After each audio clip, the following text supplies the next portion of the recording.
This is Chicago's very own WGN Evening News at 6.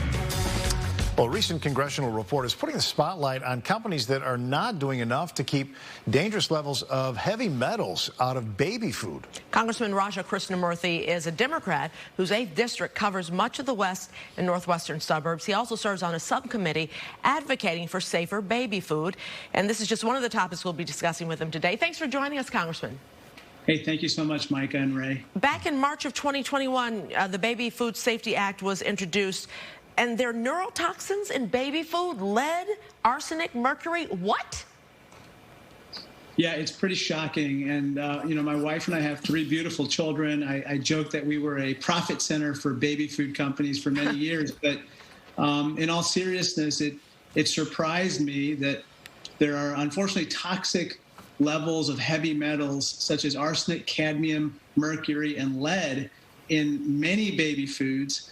And the second thing that we learned is that the FDA, unfortunately, does not regulate this $13 billion industry as closely as it should. In response to our initial report, FDA did announce a campaign to try to regulate toxic heavy metals in baby foods, but we think that they need to hustle because the problem is bigger than what we initially suspected. And this is all the big baby food companies. The question is, why is it in there? Is it a byproduct? Is it the packaging? Is it an additive? How does it get there in the first place? There's a variety of sources, including additives, pesticides, fertilizers, water, as well as things called enrichment ingredients to help to fortify certain vitamins within those baby foods. The problem is that those ways of enriching the food actually add more toxins. And so those are things that baby food companies should control. And quite frankly, they should phase out some of those ingredients as well. What makes you wonder about the long term as far as eating baby food as a child, what that does in the future with arsenic and things like that in it. Let's talk a little bit about the hotel industry in Chicago. Went down quite a bit, $2.8 billion loss in 2021, obviously because of the pandemic. What are you trying to do to help workers to continue to work and to get paid? Well, unfortunately, the hospitality and the hotel-motel industry took it on the chin during the pandemic. Since 2019, we've lost 500,000 jobs in that industry alone.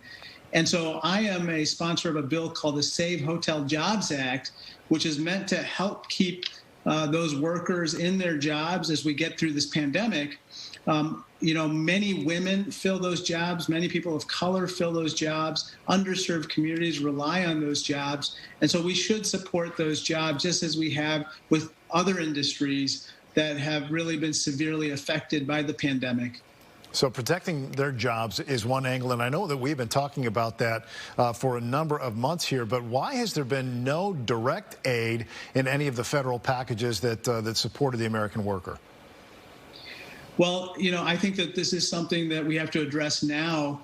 But interestingly, even during the Donald Trump administration, I think there was some reluctance by the White House to particularly aid this industry, given the participation of the president in that industry.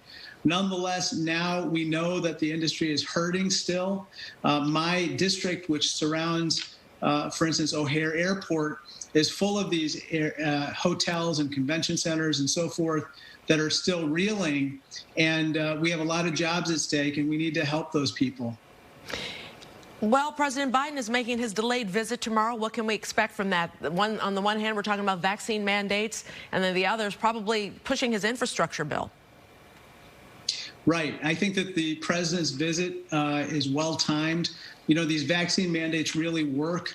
I've heard very positive feedback, both from employees, but also employers and customers of these different companies that have put in these vaccine mandates, such as United Airlines, for instance.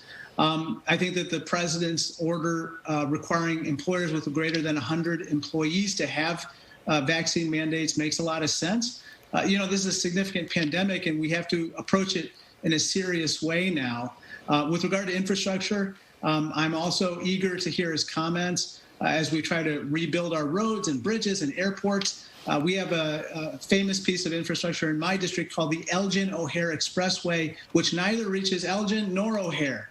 And so hopefully we can help this aspirationally named piece of infrastructure achieve its final destinations. And I know finally you've been really frustrated by this difficulty with increasing the debt limit. How much longer do you think, we're going to keep kicking this one down the road? I think that we're going to come to resolution on this soon. I've heard that there was positive movement in the Senate. At the end of the day, we have to raise the debt limit. It has nothing to do with current or future spending. It has to do with past bills. It's akin to, going to a restaurant, ordering a meal, enjoying it, and then deciding whether we want to pay the bill.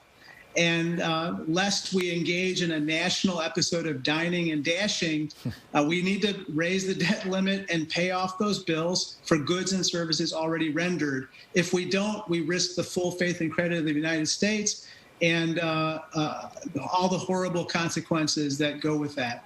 Congressman Raja Krishnamoorthi, thank you so much. Be safe. Be well. Thank you so much. Thank you.